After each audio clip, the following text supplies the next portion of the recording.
earth is my home. I promise to keep it healthy and beautiful.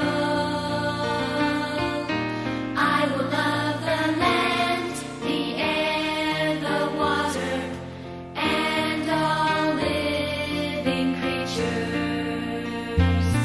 I will be a defender of my planet, united with friends. I will save the earth. My name is Commissioner Frank Avila. I'm a commissioner at the Metropolitan Water Reclamation District of Greater Chicago. And I'm here at the 2013 WEFTEC conference here in Chicago. And I'm in the exhibit hall. And one of the top exhibit here for WEFTEC 2013 is the sewer history. This is a very valuable exhibit here because it explains the history of sewers, and that's what this conference is all about. WEFTEC, the Water Environment Federation, because it starts right here at the history of the sewers. And I have with me the president, the co-founder, and the starter of the sewer history, Jon Schladweiler. I hope I pronounced it correct, John. Close. And John, when did you start this? We started in the early 1990s. We had a specialty conference on collection systems that was going to be held in Tucson, Arizona, and that's where we live. And we started collecting photographs, ones you see behind us here, for an exhibit at that conference. And so it was put together in 1993. The photo part. After that, we started collecting pieces of pipe and articles and things that you see here. So it's been an evolutionary process. It takes time now. Now, what was the name of that exhibit, that conference in Tucson? It was a WEF National Specialty Conference on Collection Systems. Oh, excellent. You know, I graduated for my master's in finance at the University of Arizona. Very good. I lived on Speedway. All right, Speedway's still there. It's still a Speedway. Yeah, and John, what you have here is starting. What's the oldest picture that you have here? The oldest picture would probably be these steam-powered trenchers up here in the corner. The lower one here is from Tucson, Arizona. This one is from Phoenix area. Again, that's Tucson up here on this side, but that's probably the oldest ones. When they started building sewers in Tucson, it was the year 1900. And so they brought the big machinery in to dig the trenches, and at that time it was steam-powered machinery. And as time went along, you can see on the different photographs, different machinery that was utilized in later years to help install. There was still a lot of people power involved. They used a lot of innovative methods in which to get the pipe into the ground and get in position before backfilling. And as time went along, some of the machines took their place and did the placing of the pipe instead of people doing it. And machinery came along also to help move the earth and put it back into the trench when things were done. So it's a growing process over the years, and these photos kind of give a little bit of a record of what happened at different times. Yes, he has here, he has an open cut project here. He has a tunnel project, and as John was mentioning, that in the tunnel, this is pure labor. And depending on the size of the diameter of the tunnel, maybe you only go 10 feet a day. And maybe they're working 3 shifts. Maybe on each shift they go 3-4 feet a day, depending on the size of the tunnel. And as it progressed, here this was what year was this here? 1950.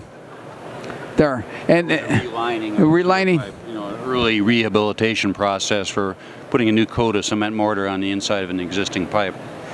And so the history starts from the right side and moving over to this side here.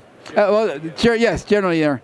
And so this is exciting, and that's why this exhibit is so important, because the people that are growing up now should know the history on how sewers were being constructed 100 years ago, and how we progress.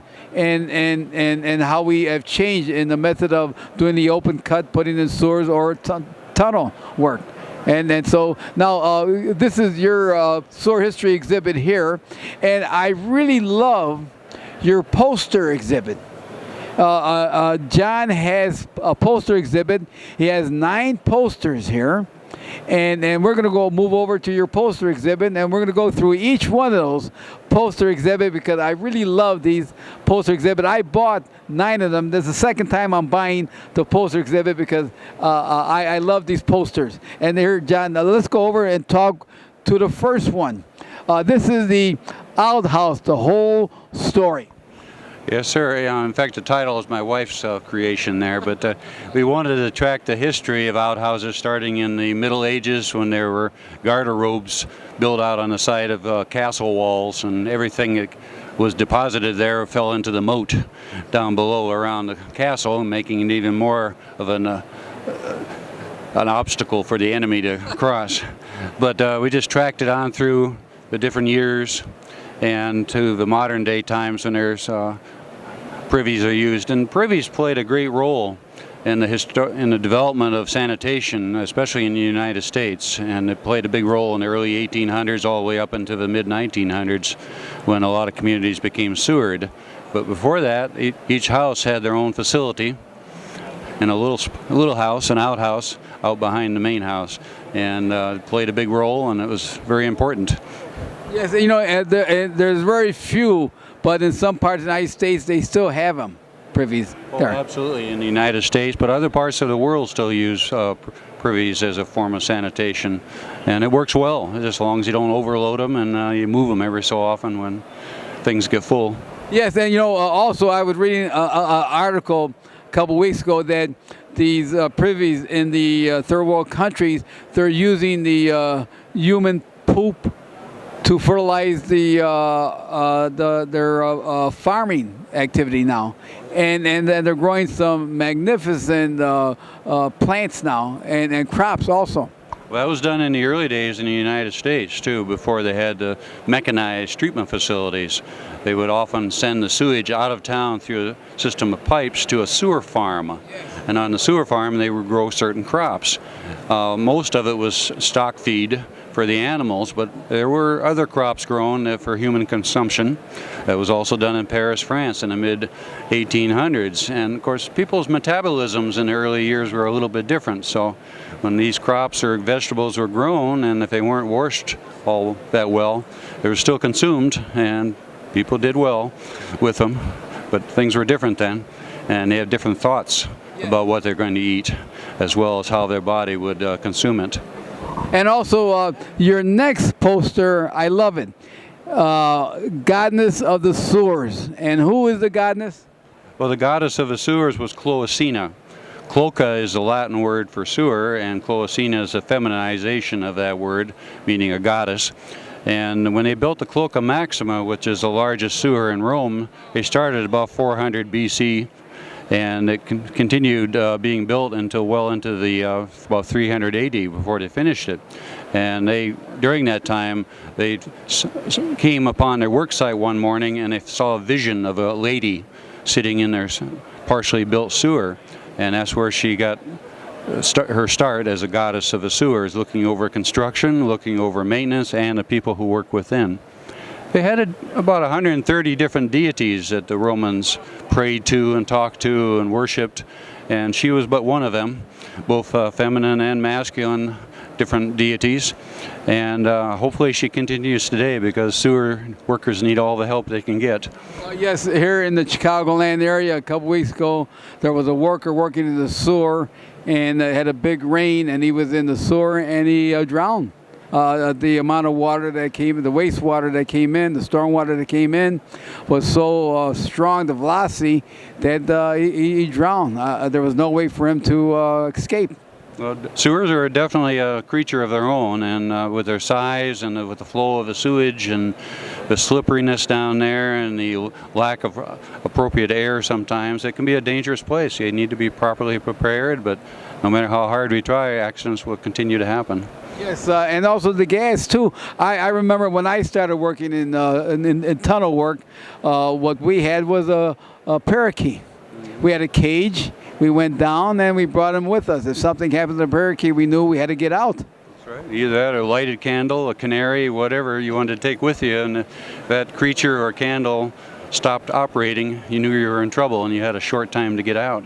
Oh, yes, and I have worked on a lot of tunnel work even open cut where we had people die on these projects there. And also your next, okay, so the name of the goddess of the sewers is Closina? Closina was her initial name, and into the AD years, about 300 AD, her name changed slightly and she became known as the Venus Closina. Somehow the goddess of love, being Venus, became associated with the goddess of the sewers, Closina, and they combined the names together. So that's just another way of knowing that perhaps there is some love to be found in sewers. Oh, yes, yes. And now your next poster here, explain your next poster. That's the images on the poster came from 1885 magazine cover, Scientific American. And they had an article inside about how they were using tunneling techniques to install sewers in the Brooklyn area of New York. And it just shows some of the techniques used in the early days, a lot of people power, the early shielding methods for the tunneling process, and how they got the dirt out of there and such. And you mentioned earlier that tunnels are very dangerous and it's very hard work, and it was indeed, because oftentimes the earth would collapse at the front. Sometimes if they're under a river, the river would break through and people would lose their lives or get hurt during the process. And it was a slow process. It was all hand labor at the head of a tunnel, digging out the earth. Yes, I started, my tunnel work was back in 1961, and it was a rock, limestone, and they were blasting. And after that, now they don't blast. I mean, they do blast, but they have a mole now that cuts through the rock. And also my next project after that was clay, and it was compressed air. We had to go in through an air chamber, and go in, and then come back out. And that was on the Dan Ryan here in Chicago on the main drain there. And John, we have another poster here, Miracle Workers in the Sewer. Now, is this the book that you have here, this little poster here? Well, it's based on several different books telling the story of some of the resistance people in Poland during World War II, some of the Jewish refugees during that time seeking refuge from the Nazis. And towards the end of the war, as the Russians were coming from the east, some of the remaining resistance took refuge in the sewers with their families, children and women and such. And one group lived in the sewers for over 14 months. And what saved them was not only the refuge in the sewers, was the fact that two other workers of the sewer system in that city in Poland, who were of the Catholic faith, decided to take it upon themselves and risk their own lives to bring food and clothing and things to these people in the sewers, their sewers they considered it, and each day, and helped them survive. And they stayed there until the Russians came through and they felt it was safe to come out of the sewers. Yes, during World War II, you did have a lot of Polish people helping the Jewish people to stay alive during World War II. And also there's other books written where I forgot the name of the book, but there's a book written in New York where the people loved to live in the sewer. It was a lot cheaper. One lady I was reading through the book, 50 cats living with her in the sewers to protect her from the rodents there. Well, it can be done, but in this situation in Poland, the basis of this story was it was a combined sewer. And so they had some very bad storm events during that 14 months that they were in there. And basically they survived by floating and keeping their head above the level of the sewage near the crown of the pipe. And that's the only way they barely survived during those storm events, because the whole sewer cross-section was filled with storm water. And it was dangerous times. Aside from the bad air and no light, they couldn't make noise because somebody would hear them. And so they had to be very quiet, and they've depended very much on those workers, the sewer workers, bringing them food and clothing every day or two to help them survive. Oh, yes. You know, it's very dangerous in the sewer, especially if you want to live and survive in the sewers, because here in Cook County, 1 inch of rain throughout the county is 15 billion gallons. And a couple years ago, we had about 8 inches of rain, 8 to 9 inches of rain. Multiply that by 15 billion gallons. You're talking about a lot of stormwater combined with the wastewater, because here in the Chicagoland area, in the city, we have combined sewers. And so the velocity of that water coming through is so great that it'll even carry a picnic table with you. And so poster is the manhole cover through the ages. Yes, and this kind of tracks the development of covers, which started in 3500 BCE in a city called Mohenjo-Daro, which is in the Indus River Valley of what is today Pakistan. And they developed an open-top drainage system, which they eventually covered. And they knew then that they're going to have to maintain that sewer and get access to it at times to clean it. So they made certain of the stones that they covered the sewer with larger and more removable than others. And therein lie the roots of your modern-day manhole covers, approximately 5,500 years ago. But as time progressed, they decided that instead of square or rectangular covers, no matter what the material, that they were going to make them round. And therefore there'd be less chance of those covers falling through the rim and casting assembly down into the sewer than they would be if they were square or rectangular. So they've developed over the years, mostly cast iron now, and they've started to put pictures and images and artwork on the covers to make it more interesting as people walk down the street and they see the covers as they're walking. Yeah, you know, and also during the hard times, people like to take the covers and sell the cast iron. Well, that's right. They would do that in the hard times. And one thing that happened in the late 1800s with manhole covers in the United States, the initial ones were smooth on top. And so when you installed them in the street, and then the horse-drawn wagons and coaches would come down, the horses, especially during wet weather or icy weather, would slip and fall and break their legs when they hoofs came down on these smooth ice-covered covers. So that's when they started putting the knobs on there and the grid patterns to make them a little rougher, so animals wouldn't slip, people wouldn't slip, and later on automobiles wouldn't slip when they traveled across the covers. Yes, and now the next poster is an exciting poster. It's called The Cultural Side of Sewers. Yes, and believe it or not, there is a cultural side to sewers, and there's songs have been written about it, poems and stories, and Art Carney, absolutely, Ed Norton and the Honeymooners, and artwork throughout the world has been based on sewers, and so it's an important facet of the sewerage industry. I just wondering if there's a group out there, a band out there in the United States, or maybe throughout any place in the world, that sings these sewer songs. Do you know of any? There are unique groups out there that still sing these particular songs, and you can find them on DVDs and CDs and such in the music stores that will sing these songs, yes. Not too often, but it happens. Yeah, because I wouldn't mind buying a DVD with sewer songs there, because, you know, the sewer is a very special industry because it protects the health and welfare of the people throughout the world. Absolutely. And I think the engineers have saved more lives than any other profession out there as it relates to staying healthy. Well, civil engineers in general and just sanitarians and that whole group combined, and what they've done with sewers and getting the sewage from the people away from the houses and out of town initially, and then to treatment plants later on, has done a lot of good for civilization.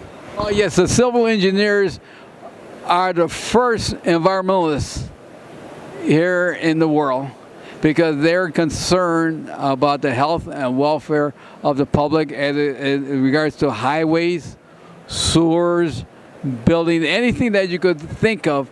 You need a civil engineer, and if there's a problem, who solves it? An engineer will solve it. There and that's continuing today, that an engineer is going to solve these problems, and that's why we have to educate our kids, because our kids are, as they grow up, and they're going to have to save the planet. That's right. You know, during the elementary years, you know, elementary school years is a good time for them to get to know about public works, get to meet their public works officials and learn about the jobs that they do and why they do them. And public safety out there with the utilities and the streets is something they need to learn early and have a respect for it. And it will help them when they become adults. Yes. Now the next poster, we got sewer pipe through the ages. What's the oldest pipe on your poster that you have? Well, the oldest is an image that shows the first terracotta pipe that was made by people in the city-state of Babylon, again about 3,500 years BCE, and that's located near what is today Baghdad in Iraq. And that would be the oldest pipe. It was made out of clay, it had a basic bell and spigot joint, and it was used in the early years primarily and only for water transmission. And of course, over the last 5,500 years, that has changed quite a bit. Now it's used mostly for wastewater and very little for potable water. Excellent. And and then what's the youngest pipe you have here? Well, on the poster, we only go up through the early 1900s. So you're into the cast iron pipes and maybe a little bit of the asbestos cement in the late 40s and things of that nature. But we try not to get into the 1950s and on to these times, because there's so many different types of pipe have been created and utilized and tried out there that we need 2 or 3 posters worth of space to show it all. So we just deal with the early years here. Okay, and also now the next poster you have here, the early years of the development of sanitary sewers. Yeah, this poster gives images and photographs of some of the early ways that sewers were built, all the way from open-top drains to larger sewers like in the city of Rome made of cut stone, and on up through the brick sewers, and the bigger ones for combined sewers in the United States. And it just shows a vast variety of the early ideas that were utilized for pipe in the sewer industry. And your last last poster, and these are 9 posters that John has here at the WEFTEC Conference 2013 in Chicago. And the last poster we're going to talk about is a look back in the sewer. What's this word, John? Maintenance tools. Maintenance tools. 1899. Yes, and it just shows some of the tools that the maintenance workers for sewers had to utilize in those days. Today we have all sorts of very high-powered equipment, vacuum trucks and Vector units and combo units and rodders. In those days it was all people-powered. It was all small tools by people who got into the sewers and then put the tools together to reach the blockage, and used human power as opposed to machine power to work those tools and break the blockage and get that bad stuff out of the sewer and get the sewer flowing again properly. So it was a very dangerous time. It was also a very hard-working time. People didn't make too much money, but they were glad to have a job, and they do it as well as they could with the tools they had available at that time. And so these are the 9 posters that Jon has. Jon Schladweiler also has publications, different types of publications here. And what's interesting is that they're all different. One, he has a poem by Thomas Crapper. Well, that's the name of the poem, Thomas Crapper. And that's by Dave Crishaw. Yeah, Thomas Crapper got a lot of credit in the late 1800s. He was an Englishman. He was an industrialist, and he made plumbing supplies and toilets and sinks and all that kind of stuff. And he got a lot of credit over the years for developing the flush toilet. And it really started back in Minoan Empire, about 1700 BCE, where the true flush toilet got its start. And a lot of people along the way helped made improvements, including Sir John Harington in the late 1500s, but also Thomas Crapper in the late 1800s. And he had the Industrial Revolution behind him, the machinery to make better parts to make the flushing mechanisms and things of that nature. So people have written stories about him.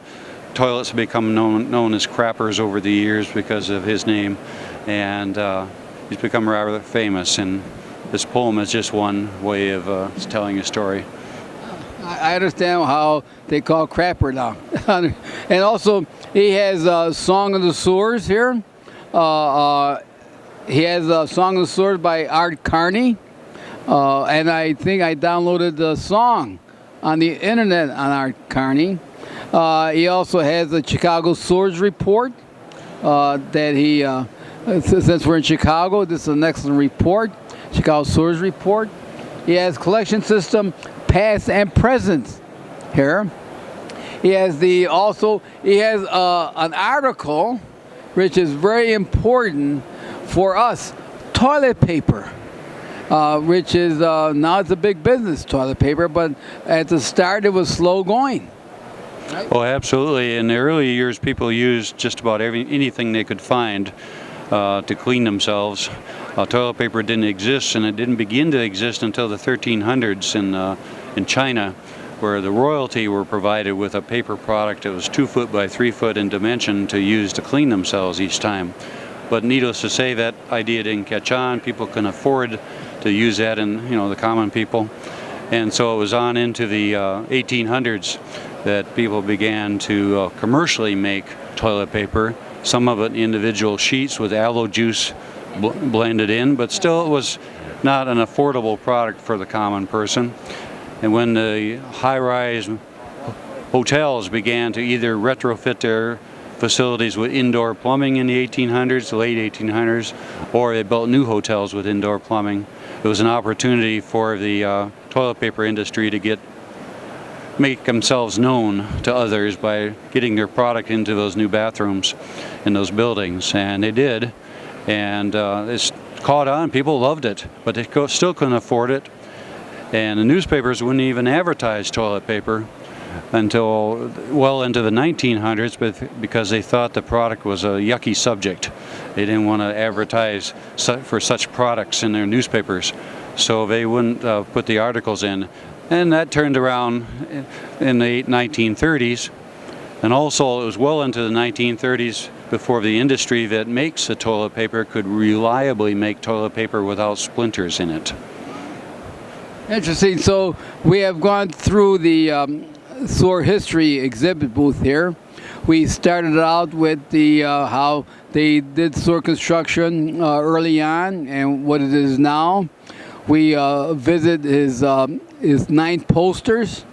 Having the posters shows the different types of the sewers going on. They had the sewer godness. They had the different type of construction. I mean, excellent posters, and I would recommend anyone that really likes the sewer industry to. I think that they should have all 9 posters.